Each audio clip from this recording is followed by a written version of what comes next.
Normally, we'd never roll up on a car like this because it's a race car. It's fiberglass, huge tires, big motor, but we're down for the challenge. The smell of burnt rubber and high-octane fuel defines the dream, but on the street, the cost of entry is sometimes everything. We watch for the speed, the rivalries, and the roar of the engines, yet behind the tire smoke lies a sobering reality. In a world where a split second separates a win from a wreck, some legends never make it back to the trailer. These are the titans of the asphalt who paid the ultimate price and tragically suffered.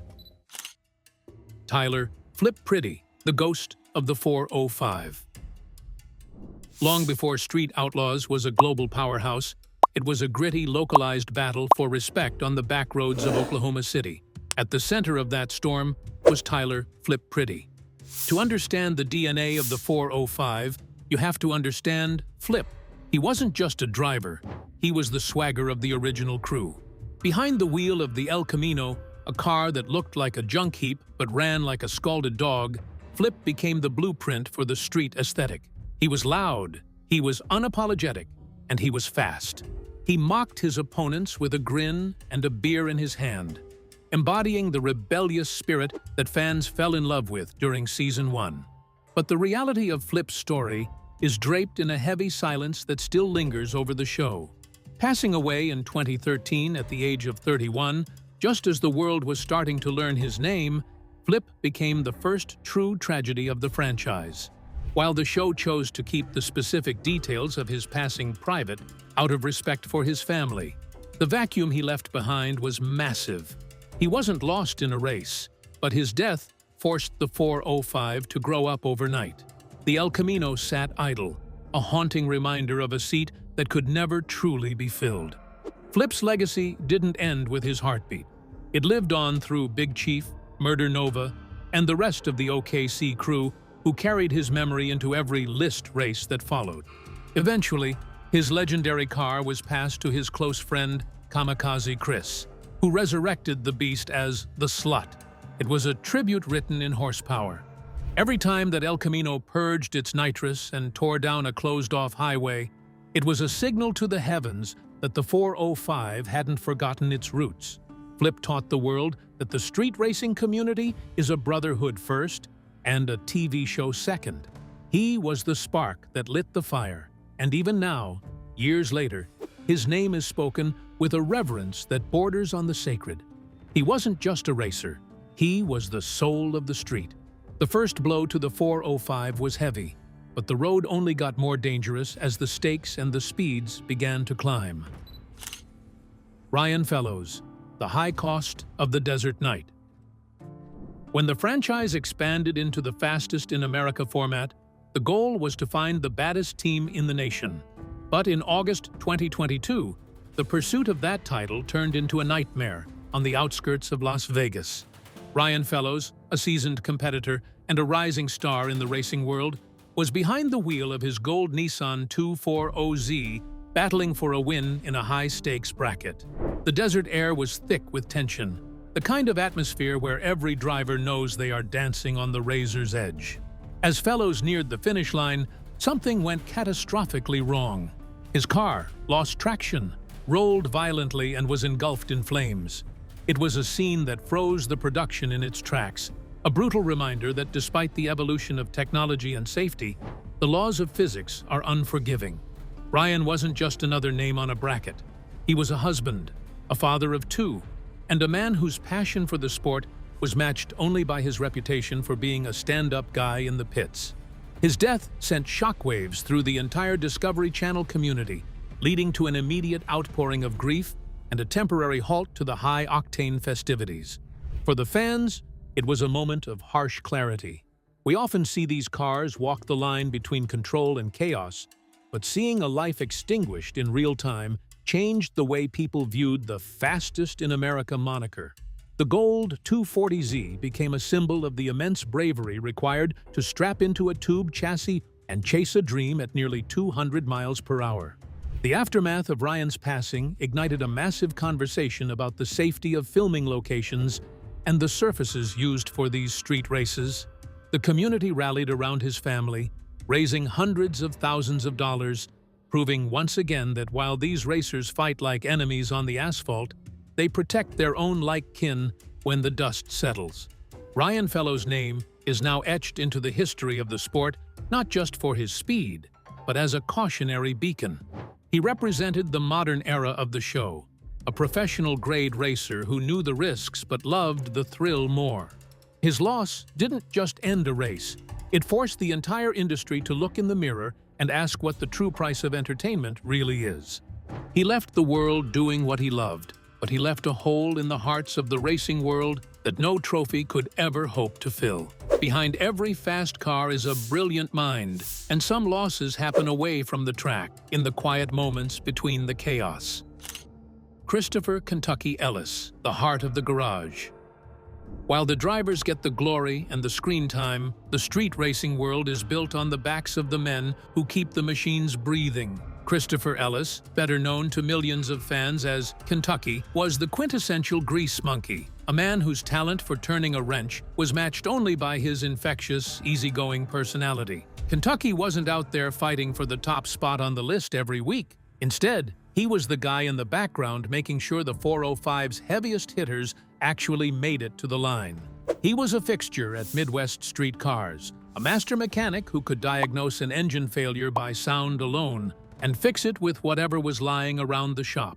In a subculture often defined by massive egos and high-intensity trash-talking, Kentucky was the grounding force, the guy everyone liked, and the man who truly lived for the mechanical soul of the sport. The news of his death in September 2020, at the age of 39, hit the Street Outlaws community like a head-on collision. Found in his Oklahoma City home, his passing was eventually linked to a tragic battle with addiction, a reality that added a layer of profound sadness to his legacy. Kentucky had been a fan favorite because he felt like a real person, someone the viewers could grab a beer with, and seeing that light extinguished away from the cameras was a bitter pill for the 405 crew to swallow. He wasn't just a co-worker to guys like Sean and Chief, he was a brother-in-arms who had been there since the early, lean years when the show was just a dream. His absence in the shop was a physical weight, leaving a void where his laughter and his expertise used to be. Kentucky's story serves as a reminder that the outlaw lifestyle carries burdens that aren't always visible under the hood of a race car. The community honored him not just for his skills as a mechanic, but for the person he was when the cameras were off. His passing sparked a wave of tributes across social media from racers all over the country, proving that his impact reached far beyond the borders of Oklahoma. He represented the everyman of the racing world, the dedicated enthusiast who finds peace in the turn of a bolt and the roar of a V8. Even today, when you see the OKC crew working late nights under the fluorescent lights of the shop, there's a sense that Kentucky's spirit is still there, reminding them that the car is only as good as the heart of the man working on it. When the New Orleans scene exploded onto the national stage, it brought a fresh wave of talent, but it also brought its own share of heartbreak to the Big Easy. Nathan Sheldock, the NOLA veteran. When the Street Outlaws franchise expanded its borders to the humid, high-stakes environment of New Orleans, it wasn't just about introducing new cars. It was about introducing a different breed of racer. Among the heavy hitters of the Big Easy was Nathan Sheldock. Known in the tight-knit Louisiana racing circles as a veteran who had seen it all, Nathan brought a level of seasoned grit to the NOLA crew. He wasn't just a participant in the chaos, he was a mentor to many. A man who understood that street racing in the South wasn't just a hobby, it was a heritage. His presence on the show helped legitimize the NOLA spin-off, proving that Oklahoma didn't have a monopoly on the fastest door slammers in the country. Nathan operated with a quiet intensity, the kind of racer who let his ET slips do the talking, and his influence was woven into the very fabric of the New Orleans street scene. Tragedy struck the NOLA community when Nathan passed away, leaving a gaping hole in a team that was already fighting uphill for national respect. His loss wasn't just a blow to the list in New Orleans. It was a personal devastation for his teammates who relied on his experience and his steady hand during the high-pressure shootouts that defined the show. In the world of Street Outlaws, the NOLA crew often felt like the underdogs, and Nathan was the veteran anchor that kept them grounded. When he was gone, The dynamic shifted. The conversations in the pits turned from tuning strategies to reflections on how fleeting life can be when you're constantly pushing man and machine to the breaking point. He represented the bridge between the old-school underground racers and the new-age TV stars, never losing his humility despite the bright lights of discovery. The tribute to Nathan within the racing world was a testament to his character. In the South, racing is a community affair, and the turnout of cars and competitors to honor his memory was a sight to behold. It served as a stark reminder that while the show focuses on the outlaw aspect of their lives, these men are pillars of their local communities. Cali Nate, whose real name was Nathan Sheldock, was a well-known figure in the popular Discovery series Street Outlaws. Tragically, on April 6, Sheldock passed away in a street racing accident in Eagle Pass, Texas. Nathan's passing forced the NOLA team to evaluate why they do what they do, eventually pushing them to race even harder in his honor. He left behind a legacy of professionalism and passion that continues to inspire the New Orleans racers as they travel across the country to prove their worth. Nathan Sheldock may be gone, but every time a NOLA car purges its nitrous on a dark back road, his spirit is right there in the passenger seat, pushing them toward the finish line. Building a fast car is an art form that requires more than just money. It requires a master architect, and the community lost one of its greatest. Butch Demos, the architect of velocity. Butch Demos was the silent titan behind the scenes, a master chassis builder whose hands crafted the literal foundations of the fastest cars in the 405 and beyond. While the stars of the show were busy arguing on the road, Butch was often back in the shop, perfecting the geometry and safety of vehicles that were pushing the absolute limits of physics. He was widely considered the chassis king, a man whose engineering mind was so respected that having a Demos car was a badge of honor and a guarantee of structural integrity. Butch didn't just build cars, he built confidence. He provided the peace of mind that allowed racers to keep their foot on the floor, even when the car started to dance at 180 miles per hour. The loss of Butch Demos was a blow to the very infrastructure of the Street Outlaws community. When he passed away, it wasn't just a friend who was gone. It was a library of specialized knowledge. He represented a generation of builders who understood that speed was a science, not just a feeling. His death resonated deeply with the original OKC crew because so many of their legendary builds started on Butch's jig. To the fans, he might have been a less frequent face on camera, but to the racers, he was the man who made their survival possible. His passing served as a reminder that the stars we see on screen are supported by a foundation of craftsmen who rarely seek the limelight but deserve every ounce of the credit. The legacy of Butch Demos is still visible today every time a vintage streetcar lines up at a no-prep event. You can see his influence in the way the modern cars are braced and the way the suspension is tuned to bite into the asphalt. His death marked the end of an era of hands-on legendary builders who could visualize a car's performance before a single weld was made. The community honored him by continuing to push his designs to their limits, ensuring that the steel he bent and the frames he welded would continue to dominate the street for years to come. He was the architect of the outlaw world, and while he may no longer be in the shop, his blueprints are still written in the tire tracks of every car he touched. Sometimes the tragedy isn't just one person, but the ripple effect through a crew that leaves everyone wondering how to move forward. Jeff Aztec Walters, the pioneer of the underground. Before the million-dollar builds and the corporate sponsorships, there was a raw, gritty era of street racing where the only thing that mattered was the cash days, winner-take-all mentality. Jeff Walters, known to the streets as Aztec, was a cornerstone of that early underground scene. Long before the Street Outlaws cameras were professional grade, Aztec was out there in the trenches, representing the old-school spirit of run what you brung. He was a pioneer who helped lay the groundwork for the competitive structure that would eventually become a worldwide television phenomenon. For Jeff, it wasn't about being a TV star, it was about the pure, unadulterated rush of the midnight race and the respect of his peers in the small tire and big tire world alike. When the news of Jeff's passing reached the racing community, it felt like a piece of the sport's history had been erased.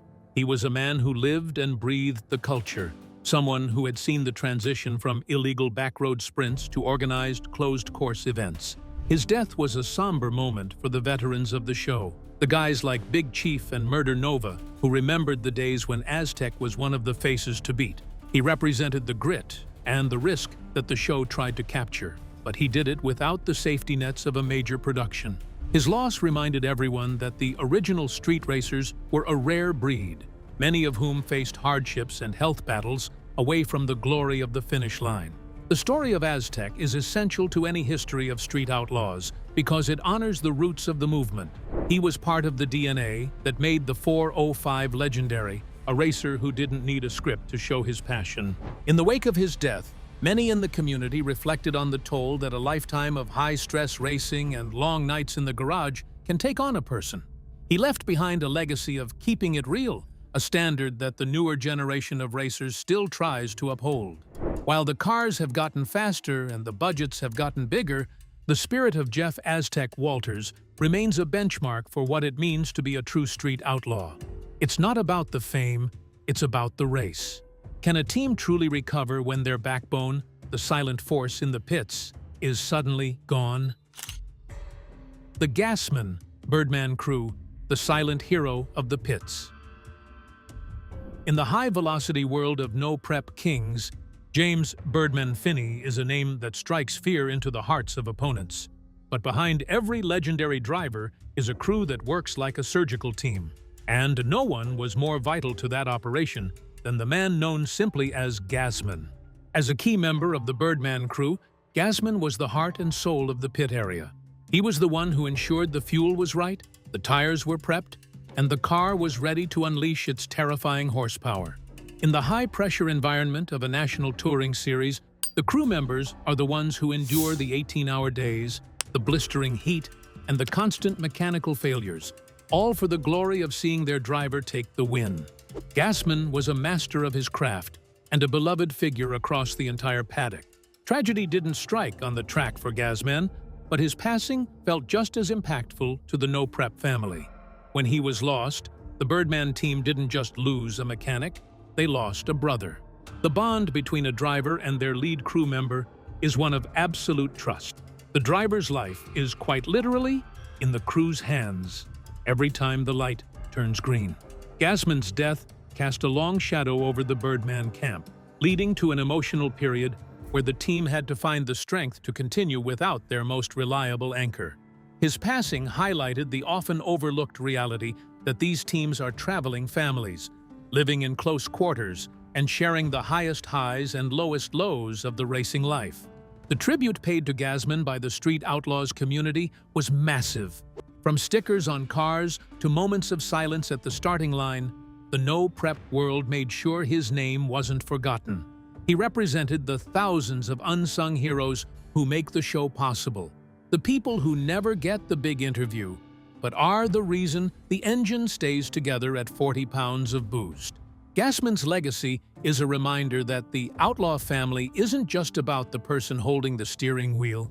It's about every hand that touches the car.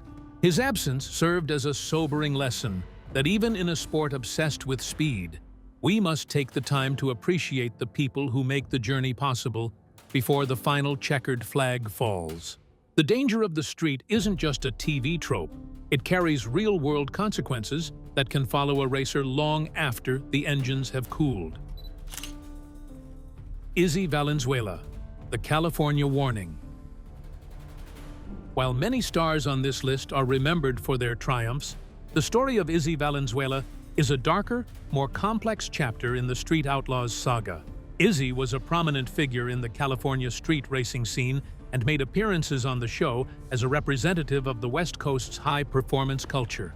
He was a shop owner and a racer who embodied the flashy, aggressive style of Los Angeles racing.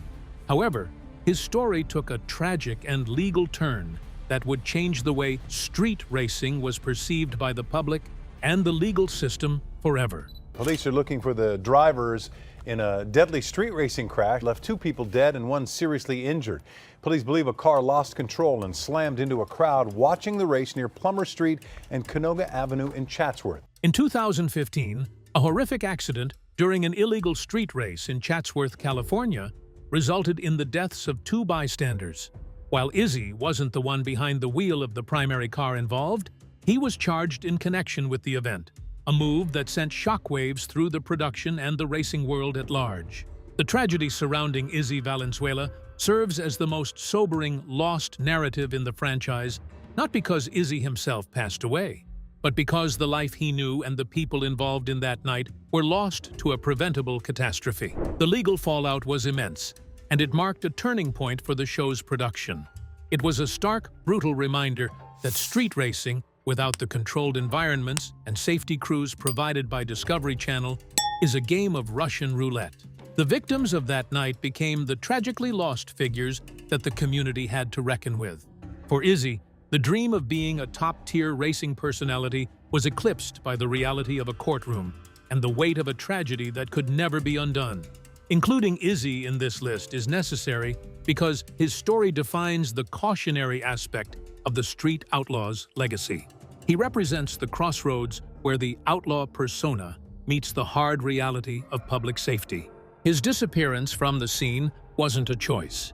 It was a consequence. This chapter of the script reminds the audience that the street part of the title isn't just a marketing gimmick. It's a dangerous environment where lives can be changed or ended in the blink of an eye.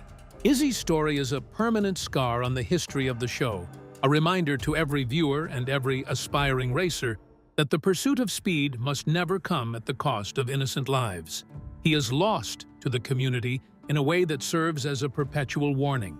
From the West Coast to the Deep South, no region has been left untouched by the weight of loss and the heavy price of fame. The 637 racing tragedy, the regional loss. As the Street Outlaws universe expanded into fastest in America, it began to draw in entire teams from small towns and regional circuits that had been racing in the shadows for decades. One of the most heartbreaking chapters in this expansion was the loss felt by the 637 racing community and the regional stars who participated in the high-stakes bracket formats. These weren't always the millionaires of the sport. These were the blue-collar teams who saved every penny to travel across the country for a shot at the $100,000 prize. In several instances, both on and off the camera, the toll of this nomadic, high-intensity lifestyle has claimed members of these regional crews, whether through accidents on the way to the track or the physical strain of the win-or-go-home pressure. The 637 and regional tragedies highlight a different kind of loss, the loss of the dreamers. These are the racers who didn't have the massive fan bases of a Ryan Martin or a Kai Kelly, but had every bit as much heart. When a regional star or a crew member from a smaller team passes away, it often goes unnoticed by the mainstream media. But within the Street Outlaws community, it's a devastating blow. It reminds the big stars of where they came from and the thin line between a successful career and a forgotten tragedy. These losses often happen during the grueling off-season or the long hauls between filming locations, proving that the danger of this lifestyle isn't confined to the 660-foot stretch of asphalt where the cameras are rolling. Honoring the regional racers and the 637-style teams is a way of paying respect to the thousands of people who make the show's competitive format possible. These are the individuals who provide the meat of the brackets, the ones who give the stars a run for their money and keep the competition honest. Their losses are felt in the small-town garages and local tracks where they were heroes long before Discovery showed up. By acknowledging these regional tragedies, the script pays tribute to the entire ecosystem of street racing, a world where every participant, no matter how small their following, is a part of the family. Is the price of speed simply too high for some to pay? Or is the risk the very thing that makes the life worth living? The unsung safety heroes, the guardians at the gate. In every episode of Street Outlaws, you see them, the men and women in the fire suits, the ones holding the flashlights, the ones standing just feet away from cars capable of exploding at any moment. These are the safety officials, the first responders, and the track prep crews. Over the decade-long run of the franchise, the community has had to mourn the loss of several of these unsung heroes, individuals who dedicated their lives to making sure the racers stayed safe. only to face their own tragedies. Whether it was an official involved in a freak accident during a World of Outlaws crossover event, or a longtime safety coordinator who passed away due to the stresses of the job, these individuals are the backbone of the production's conscience. The loss of a safety official is a unique kind of heartbreak, because these are the people who volunteered to stand in danger so that others could chase their dreams. When a member of the safety crew is lost, it shakes the drivers to their core. Men like Big Chief and Sean Ellington have often spoken about the guardian angels on the starting line, the people who check the seatbelts, look for leaks, and are the first to run toward a burning wreck. When one of those angels falls, the entire community feels a sense of profound debt. These individuals represent the selfless side of the sport, the part that isn't about ego or prize money, but about the preservation of life in a world designed to push it to the limit. We conclude our tribute by honoring these guardians because, without them, there is no Street Outlaws. Their legacy is the fact that so many other names on this list didn't have to be here. For every tragedy we discuss, there are 100 near misses that were prevented by a vigilant official or a quick-thinking medic. By remembering the safety heroes who have passed away, we acknowledge that the cost of this show is paid by more than just the drivers. It is paid by everyone who steps onto that asphalt.